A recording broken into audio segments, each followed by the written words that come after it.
আরে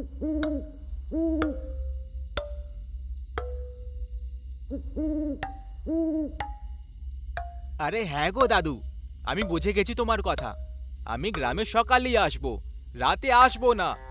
আর যদি কোনো অজানা ব্যক্তিকে দেখি, তাহলে আমি তার সাথে কথা বলবো না। কতবার তুমি একই কথা বোঝাতে থাকো। চলো এবার আমি ফোন রাখছি, কারণ বেরোনোর জন্য তৈরি হচ্ছি। যতীন এক 25 বছরের খুব সুন্দর নবযুবক ছিল। ও নিজের ইন্ডিভিজুয়াল ফ্যামিলির সঙ্গে শহরে বসবাস করছিল, কিন্তু ওর নিজের গ্রাম আর গ্রামের বংশগত বাড়ির প্রতি একটু আলাদা টান ছিল। এই কারণে যখনই ও সুযোগ পেত, ও নিজের গ্রামে যেত আর ঘুরে ফিরে চলে আসতো। যতীন আজ প্রায় 3 বছর পরে নিজের গ্রামে যাচ্ছিল, যেখানে ও কিছুদিন আগেই ঘটা ঘটনার থেকে একেবারে অজানা ছিল। আজ পূর্ণিমার দিন ছিল। সকাল 7টার সময় যতীন ট্রেন ধরে নিয়েছিল, আর প্রায় সন্ধে 5টার সময় যতীন পৌঁছে গেল ওর জেলা রাজগড়ে। এখান থেকে ওর গ্রাম প্রায় 5 কিলোমিটার দূরে ছিল। যতীন স্টেশনে নেমে পড়ল আর বাইরে বেরিয়ে ওর গ্রামে পৌঁছানোর জন্য গাড়ি খুঁজতে লাগলো। কিন্তু ও এটা দেখে অবাক হয়ে রয়ে যায় যে ওখানে উপস্থিত একটাও গাড়ি রাজগড় জেলার কোনো গ্রামে যাওয়ার জন্য তৈরি ছিল না। তখনই যতীন এক ঘোড়া চালকের সঙ্গে কথা বলে। আরে ও দাদা, একটু শোনো এদিকে। এই তোমরা গ্রামে যাওয়ার জন্য কেন মানা করছো? কোনো ভূত প্রেত আছে নাকি ওখানে? আরে কোত্থেকে এসেছো ভাই? তুমি কি রাজগড়ের ওই 14টা গ্রামে ছড়ানো আতঙ্কের ব্যাপারে জানো না? তুমি কথা গোল গোল কেন ঘুরিয়ে বলছো বলো তো? পরিষ্কার করে বলো না, কি হয়েছিল? আরে দাদা, এই সময় তো ওই ঘটনার উল্লেখ করতেও ভয় লাগে। শুধু এটা ভেবে নাও যে আজকে পূর্ণিমার রাত। ওই সব গ্রাম ভেতর থেকে কবরস্থানের সমান, যে গ্রামগুলোর মাটিতে এক পা রাখা মাত্রই তোমার মৃত্যুর গতি দ্রুত হয়ে যাবে। যেও না আজ ওখানে। এইটুকু কথা বলে ওই ঘোড়া চালক ঘাবড়ে গিয়ে ওখান থেকে চলে গেল। যতীন ওই ঘোড়া চালকের কথাগুলো বোঝার জন্য অনেক চেষ্টা করল। তারপর ও নিজেকে বলে উঠল, এই গ্রামবাসীদের কাজকর্ম বলে কিছু নেই, শুধু সবাইকে মশলা মাখাতে জানে। এদের তো মনে হয় যে আমরা শহরের লোকেরা এদের তৈরি গল্প গুজব শুনে ভয় পেয়ে যাব। যতীন নিজের মনে এটা বিড়বিড় করে আগে এগিয়ে চলল। ওর হাতে ওর একটা সুটকেস ছিল, যে কারণে যতীন কোনো গাড়ির সাহায্য ছাড়াই পায়ে হেঁটে গ্রামের দিকে এগিয়ে চলল। ওর রাস্তা ভয়ঙ্কর জঙ্গল দিয়ে পার করে যেতে হতো। যতীনের শুরুর কিছুটা সময় ভালোভাবেই কেটে গেল। ও সড়ক শেষ করে এখন গ্রামের জঙ্গলে প্রবেশ করছিল, আর তখনই ওর ফোনটা বেজে উঠল। ওহ ম্যান, আবার দাদু কল করছে। যতীন ওর দাদুর কল তুলল। যতীন খোকা, তুমি ঠিকঠাক আছো তো? আজকের রাতটা কোনো হোটেল বা লজে গিয়ে কাটিয়ে নিও। গ্রামে আসার দুঃসাহস একদম করো না, কারণ গ্রামে একটা খুবই মারাত্মক ডাইনি ঘুরে বেড়ায়। এই সুন্দর ছেলেদেরকে। ওর দাদু এইটুকু কথা বলেছিল, আর যতীনের ফোন ব্যাটারি লো হওয়ার কারণে বন্ধ হয়ে গেল। দাদু কি বলার চেষ্টা করছিল হবে? ঘোড়া চালক আর দাদু দুজনের কথা প্রায় একই ছিল। তাহলে সত্যি কোথাও না না, এখন শুধু একটা জঙ্গলই তো পার করতে হবে, তাড়াতাড়ি চলে যাব। যতীন নিজের গতি দ্রুত করে দিল। কিছুক্ষণ পরে ও একটা তীব্র সুগন্ধ পেল। ও হঠাৎ ওই সুগন্ধের দিকে আকর্ষিত হয়ে গেল আর ওই দিকেই যেতে শুরু করলো। ওটা কোনো সুগন্ধির গন্ধ ছিল, খুব মধুর গন্ধ। যতীন ওই সুগন্ধির গন্ধের দিকে আকর্ষিত হয়ে গেলে ও একটা বিয়ের মণ্ডপের মতো দেখতে লাগা একটা নির্জন পড়ে থাকা মণ্ডপের কাছে গিয়ে থেমে যায়, যেখানে সামনে ওর নববধূর কাপড় পরা একটা মহিলাকে দেখতে পায়। যতীনের সঙ্গে বশীকরণ হয়েছিল, আর এরই কারণে ও বিয়ের মণ্ডপ অবধি চলে এসেছিল। এরপরে যতীন আস্তে আস্তে মণ্ডপের ভেতরে প্রবেশ করে গেল। আর তারপর ওর সামনে দাঁড়ানো মহিলা ওকে বরমালা পরিয়ে দিল। আর এর ঠিক পরে যতীনও ওই মহিলাকে ওই বরমালা পরিয়ে দিল। যতীন নিজের থেকেই বিবাহের সব নিয়মবিধি পালন করতে লাগলো। বিবাহ সম্পন্ন হয়ে যাওয়ার পরে যতীন হঠাৎ করে অজ্ঞান হয়ে পড়ল। আর যখন ওর চোখটা খুলে যায় তখন ওর জ্ঞান ফিরে গেছিল আর নিজের কন্ট্রোলে ছিল। ওর পুরো শরীরে একটা ভয়ঙ্কর যন্ত্রণা শুরু হলো। যতীন ওই যন্ত্রণায় ছটপট আর উঠে দাঁড়ানোর চেষ্টা করছিল, কিন্তু এ কি, যতীনের হাত আর পা দুটোই বোনের সঙ্গে বাঁধা হয়েছিল। তখনই ও নিজের সামনে একটা মহিলাকে ঘোমটা দিয়ে আসতে দেখতে পেল। মহিলাকে দেখে যতীন জোরে চিৎকার করতে লাগলো, কে তুমি? আমাকে এইভাবে কেন বেঁধে রেখেছো? তারপর ওই মহিলা নিজের ঘোমটা খুলে দিল। ওর চেহারা দেখে যতীনের পুরো শরীর কাঁপতে শুরু করলো। ওর পোড়া চেহারা নিয়ে একটা ভয়ঙ্কর মহিলা ছিল, যার চোখের তারা দুটো উধাও ছিল আর পুরো চেহারা থেকে লাল রক্ত ঝরে পড়ছিল। এত ভয়ঙ্কর দৃশ্য দেখে যতীন কাঁপতে শুরু করে দিল। কে তুমি? আমাকে যেতে দাও, আমাকে ছেড়ে দাও। ওই মহিলা যতীনের কাছে চলে আসে আর তারপর ওকে একটা ভারী আওয়াজে বলল, আমি তোকে বিয়ে করে এখানে নিয়ে এসেছি, কিন্তু আমি জানতে পেরে গেছি যে তুই আমার স্বামী নয়। এই জন্য এবার তোকে মরতে হবে, এবার তোকে মরতে হবে। আমাকে মেরো না, ছেড়ে দাও আমাকে, যেতে দাও আমাকে। যতীন ওই ডাইনির কাছে দয়ার ভিক্ষে চাইতে লাগলো, কিন্তু দয়াভাব মানুষের মধ্যে থাকে, ডাইনি আর পেতনিদের মধ্যে থাকে না।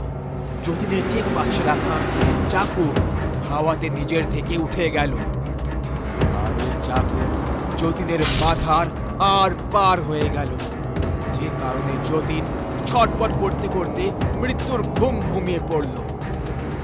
যতীনেরও মৃত শরীর গ্রামের ওই চৌমাথায় পাওয়া গেল, যেখানে ওই বিধবা ডাইনির হাতে শিকার হওয়া লোকেদের মৃত শরীর পাওয়া গেছিল। যতীনের মরা দেহের পাশে কয়েকজন লোক জমা হয়েছিল আর তখনই যতীনের দাদু ওখানে পৌঁছে যায় আর ওর মরা দেহটাকে দেখে কাঁদতে শুরু করে। আরে, আমি মানা করেছিলাম গ্রামে সূর্যাস্তের পর আসবি না, ওই কালমুখী ডাইনি প্রাণ নিয়ে নেবে। আমি ওকে কিছু বলতে পারতাম আর তখনই ফোনটা কেটে গেল। হে ভগবান, এই সব কি হয়ে গেল? এই বিধবা ডাইনির গল্প অনেক আলাদা ছিল। গ্রামবাসীদের হিসেবে এমন ডাইনি শুধু পুরুষদের শিকার করে, আর তাও সেই পুরুষদেরকে যারা যুবক আর বিয়ের জন্য যোগ্য। বিধবা ডাইনির গল্প এটা বুঝিয়ে দিল যে 2 বছর আগে ওর বিয়ে হয়েছিল। বিয়ের প্রায় 1 মাস কেটে যাওয়ার পরে খুব জোরে বিদ্যুতের ঝটকা লাগার কারণে ওর স্বামীর মৃত্যু হয়েছিল। বিয়ের 1 মাস পরেই ওই বিধবা হয়ে গেছিল। ব্যাস, এই দুঃখেই ও নিজের প্রাণ নিয়ে নিল।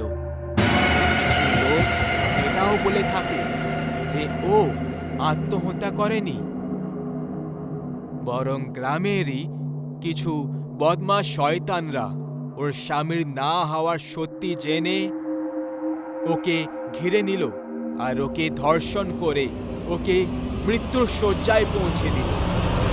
আসলে এই ঘটনার সত্যিটা কি ছিল এটা তো কেউই ঠিক করে জানে না, কিন্তু লোকেদের হিসেবে ওই মহিলা মরার পরেই ও একটা বিধবা ডাইনির রূপ নিয়ে জন্ম নিল।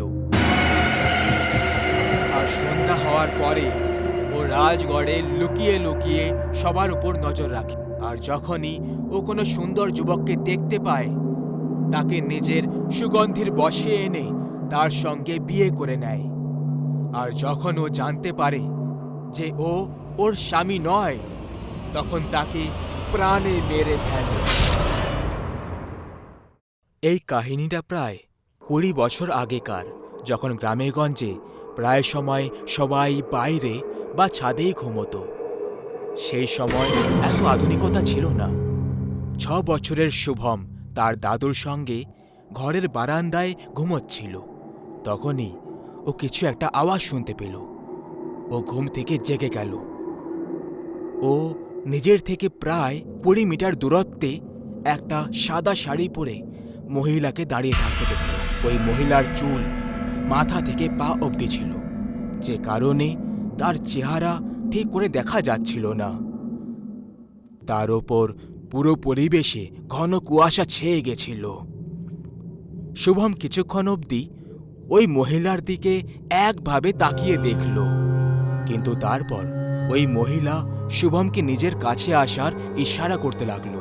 শুভমও আস্তে আস্তে তার দিকে এগিয়ে গেল।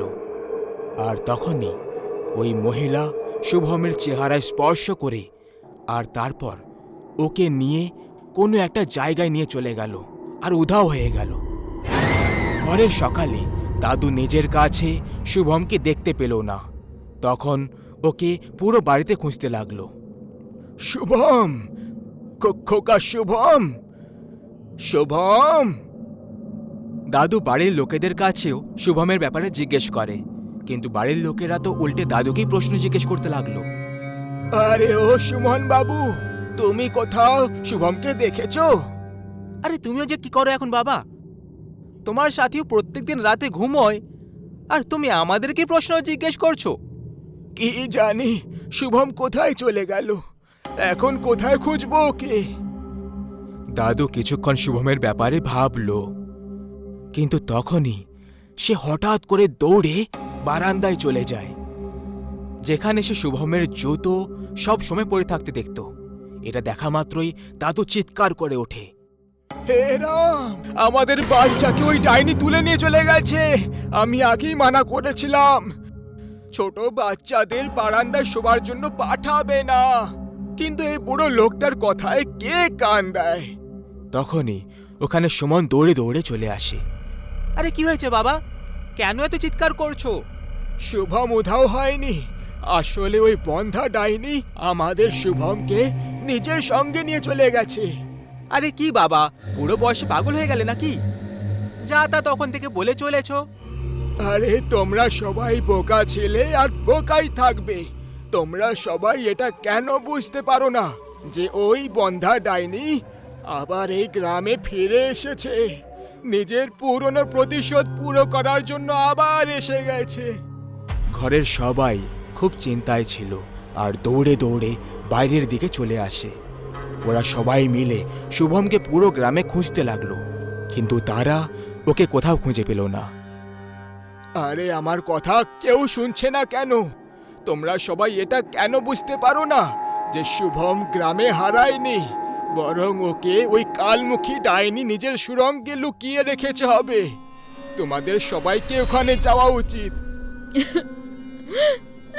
আরে শুনুন আপনারা, আমার মনে হয় বাবা একদম ঠিক বলছেন। এরকম হতে পারে যে আমাদের শুভম সত্যি সত্যি কোনো ডাইনির কাছে রয়েছে। আরে কি সুমনা, তুমিও না বাবার কথাই বিশ্বাস করছো? এতে আমাদের শুধু সময় নষ্ট হবে। আরে বাবা, চেষ্টা করতে বাধাটা কোথায়? আমি তোমাদের কাছে অনুরোধ করছি, আমার বাচ্চার জন্য একবার দাদুর কথা মতো ওই জায়গায় গিয়ে দেখা দরকার। তারপর সবাই দাদুর কথা মতো জায়গায় যাওয়ার জন্য বেরিয়ে পড়ে। ওদের পৌঁছতে পৌঁছতে সন্ধে হয়ে গেছিল, আর সব শেষে ওরা সবাই একটা সুড়ঙ্গের কাছে গিয়ে থেমে যায়। গ্রামের আরও কয়েকজন লোক ওদের সঙ্গে ছিল। এই সুড়ঙ্গটার খোদাই শুরু করো, এটাকে ততক্ষণ খুঁড়তে থাকো যতক্ষণ এর নিচে থেকে রক্তের ফোঁটা আর চিৎকার না শুনতে পাওয়া যায়। বাবা, আমার সত্যি মনে হয় যে তুমি বুড়ো বয়সে এসে পাগল হয়ে গেছো। তুমি কেন বুঝতে পারছো না যে এই সব করে কিছু লাভ হবে না? এর থেকে ভালো হবে যদি আমরা নিজেদের বাচ্চাকে খুঁজি। সুমন, চুপচাপ এদেরকে নিজের কাজ করতে দাও। মাঝখানে দখল দিতে এলে তাহলে যা হবে তার দায় কিন্তু তুমি হবে। দাদুর থেকে বকা খাওয়ার পর কিছুক্ষণের জন্য সুমন শান্ত হয়ে তামাশা দেখতে লাগলো।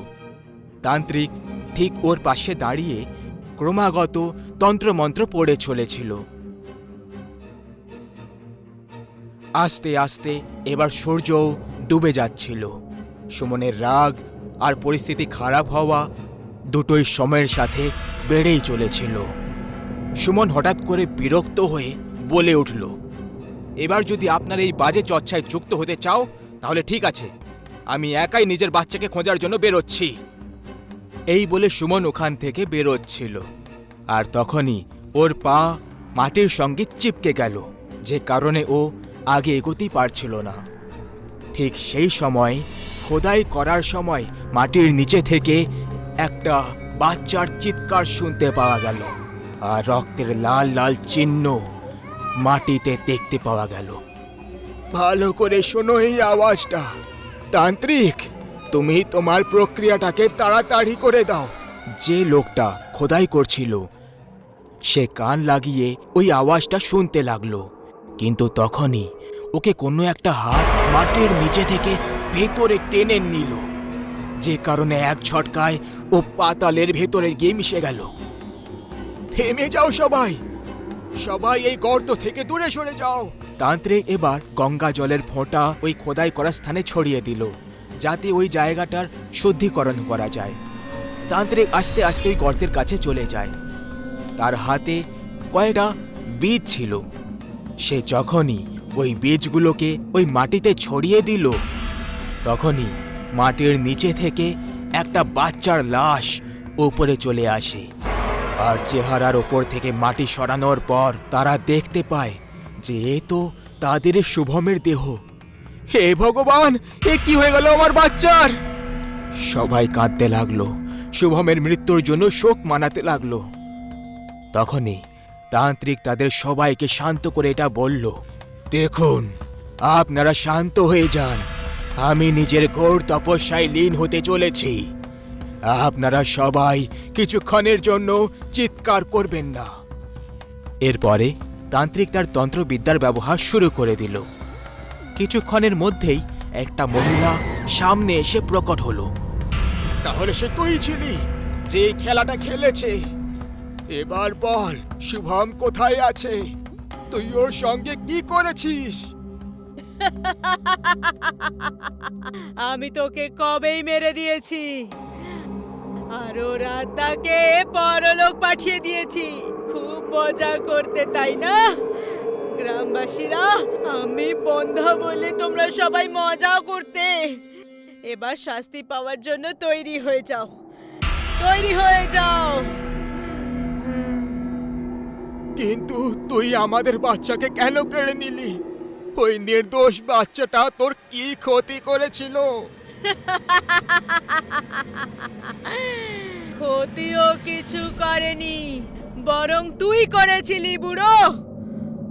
মনে আছে 27 বছর আগে যখন তুই গোটা গ্রামে আমাকে নোংরা আর একটা চরিত্রহীন মহিলা বলে ঘোষণা করে দিয়েছিলি? আর আমি বন্ধা হওয়ার জন্য আবার মজা করেছিলি, আর শেষে আমি হতাশ হয়ে আমাকে আত্মহত্যা করতে হলো। কিন্তু আমি তারপর গ্রামে ফিরে এলাম একটা ভয়ঙ্কর ডাইনির রূপ নিয়ে। কিন্তু সেইবারেও তুই আমাকে আমার উদ্দেশ্যে সফল হতে দিসনি। তার ফল তোর সামনে রয়েছে। আরে, যদি প্রতিশোধী নেওয়ার ছিল তাহলে আমার থেকে নিয়ে নিতিস। আমার নাতি তো বেচারা নির্দোষ ছিল। প্রতিশোধ তো আমি তোর থেকেই নিতে এসেছিলাম। আমি মরে যাওয়ার পরের দিন সবার আগে তোর ছেলেকেই তুলে নিয়ে এসেছিলাম, কিন্তু সৌভাগ্যক্রমে ও বেঁচে গেছিল। কিন্তু আজকে আমার উদ্দেশ্য সফল হয়ে গেছে। এইটুকু বলে ওই ডাইনি বাতাসে কখন যে উধাও হয়ে গেল সুমন সমেত পুরো পরিবার চিৎকার করে করে সুমনকে হারানোর জন্য কাঁদতে লাগলো। আর এরই সাথে এই গল্পের এখানে সমাপ্তি হয়ে যায়। ভানপুরে সন্ধ্যা নেমে আসার পর যখনই কোনো বাচ্চা কাঁদে তখন তার মা তাকে এটা বলে, খোকা চুপ কর, না হলে ওই ডাইনি চলে আসবে। এই গল্পটা শুধু একটা গল্প নয়, বরং একটা মা আর তার বাচ্চার বেদনাদায়ক গল্প, যেটা আজ মরে যাওয়ার পরেও নিজের বাচ্চাদের সন্ধানে ঘুরে বেরিয়ে থাকে। এক তো এমনিতেই জঙ্গল দিয়ে ঘেরা গভীর অন্ধকারে একটা নির্জন এলাকা। এই গ্রামের ইতিহাস বলে যে কোনো ডাইনি গ্রামবাসীদের কারণে নিজের যমজ বাচ্চাকে হারিয়ে ফেলেছিল। মিঠুন, তোর খুব দাম বাড়ছে রে। এত সুন্দর দুটো যমজ বাচ্চা হয়েছে আর এখনো নিমন্ত্রণও করলি না। আরে হ্যাঁ বাবা, নিমন্ত্রণ কিসের, পুরো গ্রামকে খাওয়াবো। কিন্তু বাচ্চারা তো এই সবে পৃথিবীতে এসেছে মাত্র, একটু নিঃশ্বাস নিতে দে। খুব তাড়াতাড়ি তোমাদের সবাইকে ঘরে ডেকে খাওয়াবো। আরে মিঠুন, এইসব তো ঠিক আছে, কিন্তু আমার বন্ধু একটা কথার একটু বিশেষ খেয়াল রাখিস। যাই হয়ে যাক না কেন, তোর বাচ্চাদেরকে নিজের থেকে বা স্ত্রীর থেকে দূরে রেখে কখনো ঘুমোবি না। তুই ওই গ্রামের ডাইনির গল্পটা ভালো করে জানিস, তাই না? আখির তুইও না সবসময় এইসব কথা বলতে থাকিস, কখনো তো ভালো ভালো বল। আর এমনিতেও এই ডাইনি পেত্তি গ্রামবাসীদের মাথায় একটা রোগ, এরকম কিছুই হয় না। মিঠুন অখিলের কথাটা একদম এড়িয়ে দিয়ে ওখান থেকে নিজের ঘরে চলে যায়। সেই রাতে মিঠুন নিজের স্ত্রী রূপার সঙ্গে নিজের বেডরুমে ঘুমোচ্ছিল। তখনই ওর দুটো যমজ বাচ্চা বেবি বাকেটে লিভিং রুমে ঘুমোচ্ছিল। সেই রাতে প্রথমবার রূপা তার বেডরুমে কোনো অজানা লোকের থাকার অনুভব হলো। আর তারপর ও লিভিং রুমে কিছু আজব হতে অনুভব করল, যেমন চেয়ারগুলো নিচের থেকে সরে যাওয়া আর রুমের লাইটস অন অফ হওয়া। সেই রাতে রূপা এই সবকে এড়িয়ে দিল। পরের সকালে যখন ও তার বেবি বাকেটে দেখল, তখন ও খুব জোরে চিৎকার করে উঠল, হে ভগবান, আমার বাচ্চারা কোথায় গেল? রূপার চিৎকার শুনে মিঠুন সমেত ওর প্রতিবেশীরাও ওখানে পৌঁছলো। আরে রূপা, সকাল সকাল এত জোরে চিৎকার করছে কেন? আমার বাচ্চারা বেবি বাকেটে নেই, কেউ আমার বাচ্চাদেরকে নিয়ে এসো। জানি না কার শত্রুতা ছিল যে আমার এই সুন্দর কচি বাচ্চাদের সঙ্গে। হে ভগবান, আমি এখন কি করব? রূপা তারপর জোরে জোরে কাঁদতে লাগলো। তখনই ওখানে উপস্থিত প্রতিবেশীরা নিজেদের মত দিতে শুরু করলো। এই কাজটা অবশ্যই ওই ডাইনি, এটা নিশ্চয়ই ওই ডাইনি করেছে। তোমাদের কি একটুও বুদ্ধি নেই? এত ছোট নির্দোষ বাচ্চাদেরকে নিজেদের থেকে আলাদা রাখতে নেই। ওই ডাইনিটা সুযোগ পেয়ে গেল তার শিকার করার, নিয়ে চলে গেল বাচ্চাদের। আপনি চুপ থাকলে একটু বেশি ভালো হবে। আমি এখনো বলছি, এটা কোনো ডাইনির কাজ নয়। নিশ্চয়ই কোনো গ্রামবাসী আমার সাথে শত্রুতার কারণে আমার বাচ্চাদের তুলে নিয়েছে। আরে না মিঠুন, তুমি বুঝতে পারছো না, এই কাজটা গ্রামের কারোর হতেই পারে না। আর তাছাড়াও এটা প্রথমবার হয়নি যে গ্রাম থেকে কোনো বাচ্চা উধাও হয়েছে। হে ভগবান, আমি এখন কি করব? আমি তো বরবাদ হয়ে গেলাম। আমার বাচ্চারা, ওই ওই কালমুখী জানেন আমার বাচ্চাগুলোর সাথে কি করবে। কেউ আমার বাচ্চাগুলোকে ফিরিয়ে এনে দাও। রূপা আর মিঠুন দুজনে তাদের কালকে হওয়া যমজ বাচ্চাদের হারিয়ে যাওয়ার দুঃখে একেবারে হতাশ হয়ে গেছিল। ওরা দুজন একদম বুঝতে পারছিল না যে ওদের বাচ্চাদের ওরা কি করে ফিরে পাবে, নাকি হয়তো আর কখনোই পাবে না। রূপা আর মিঠুনকে গ্রামবাসীরা একজন তান্ত্রিকের কাছে যাওয়ার পরামর্শ দিল। সবাই বলল যে ওই তান্ত্রিকের কাছে অনেক কালো শক্তি রয়েছে, যার সাহায্যে সে এটা দাবি করতে বলতে পারে যে হারিয়ে যাওয়া বাচ্চা এই মুহূর্তে কোন অবস্থায় রয়েছে। ঠিক সেই সন্ধেবেলায় ওরা দুজন গ্রামের পাশে একটা জঙ্গলে তপ করছিল। এক তান্ত্রিকের কাছে এসে পৌঁছলো আর তাদের সঙ্গে হওয়া দুর্ঘটনাটা পুরো গোড়া থেকে শোনালো। তোমরা চিন্তা করো না, শুধু তোমাদেরকে যেমনটা বলবো তেমনটা করে যাও। তান্ত্রিক ওদের দুজনের হাতে কঙ্কাল দিয়ে বলল আর ওদেরকে 10 মিটারের দূরত্বে দক্ষিণ দিকে বসে চোখ বন্ধ করতে বলল। ওরা দুজন তান্ত্রিকের কথা অনুযায়ী একদম তেমনটাই করছিল। রূপা, যখন তোমার কোল ভারী বলে মনে হবে তাহলে তক্ষুনি তোমার হাতে রাখা ওই কঙ্কালের মাথা ছুঁড়ে দেবে। আর মিঠুন, তুমি ততক্ষণ নিজের চোখ খুলবে না যতক্ষণ তোমাকে বলা না হবে। রূপা নিজের চোখ বন্ধ করে চুপচাপ বসেছিল। ওখানে তান্ত্রিক ক্রমাগত নিজের মন্ত্রের উচ্চারণ করছিল। আর তখনই রূপার অনুভব হতে লাগলো যে ওর কোলে কিছু ওজন বেড়ে চলেছে। রূপা তক্ষুনি ওই কঙ্কালটাকে মাটিতে ছুঁড়ে দিল আর নিজের চোখ খুলে দেখলো ও নিজের কোল খালি দেখতে পেল।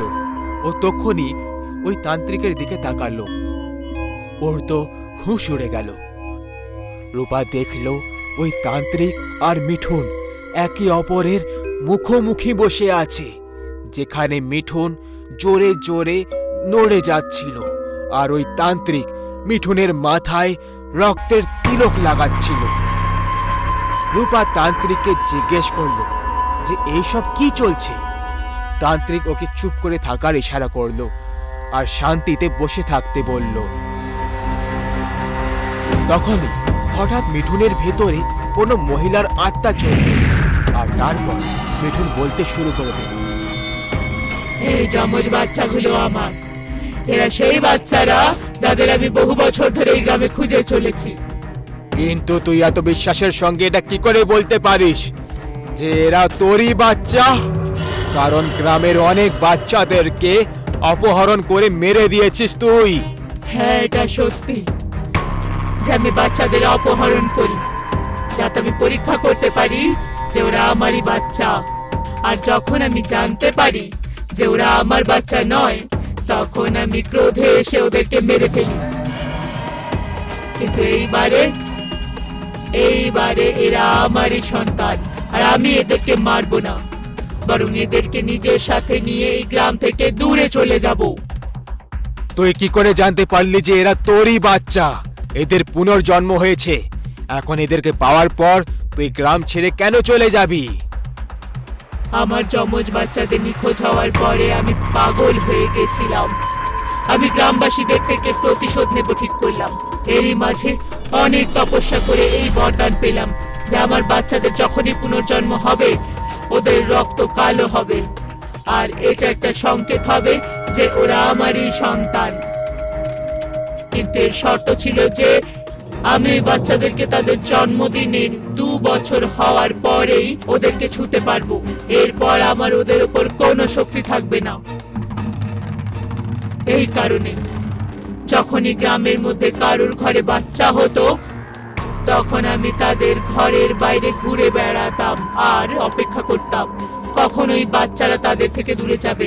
আর যখন এই বাচ্চারা কিছু সময়ের জন্য আলাদা হয়, আমি ওদেরকে উধাও করে দিতাম। আর যখন আমি আমার এই 2 যমজ বাচ্চাকে পেয়ে গেছি, তাই আমার যাওয়ার সময় হয়ে গেছে। বরদান হিসেবে আমি এই গ্রামে ততদিনই থাকতে পারতাম যতদিন আমি নিজের বাচ্চাদেরকে না পেয়ে যাই। এখন আমার মমতার তেষ্টা মিটে গেছে, তাই এখন আমি যেতে পারি। এইটুকু বলেই মিঠুনের শরীর থেকে একটা দ্রুত গতিতে হাওয়া বাইরে বার হলো আর মিঠুন অজ্ঞান হয়ে মাটিতে পড়ে গেল। ওদিকে রূপাও এইসব দেখে খুব কাঁদতে লাগলো। আর এর সাথে ওখানে কয়েকজন গ্রামবাসীরা এসে পৌঁছলো আর রূপাকে সামলালো। এই ঘটনার পরে আর কখনো ওই ডাইনিকে গ্রামে বা কোথাও গ্রামবাসীরা দেখতে পায়নি। হয়তো ওর নিজের সন্তানকে ও পেয়ে গেছে। এই কারণে ওর মমতা আর ওর রাগ দুটোই ঠান্ডা হয়ে গেছে। কিন্তু আজও যখন ওই গ্রামে কোনো বাচ্চা কাঁদে তখন তার মা এটাই বলে, চুপ কর, চুপ কর, না হলে ও এসে যাবে।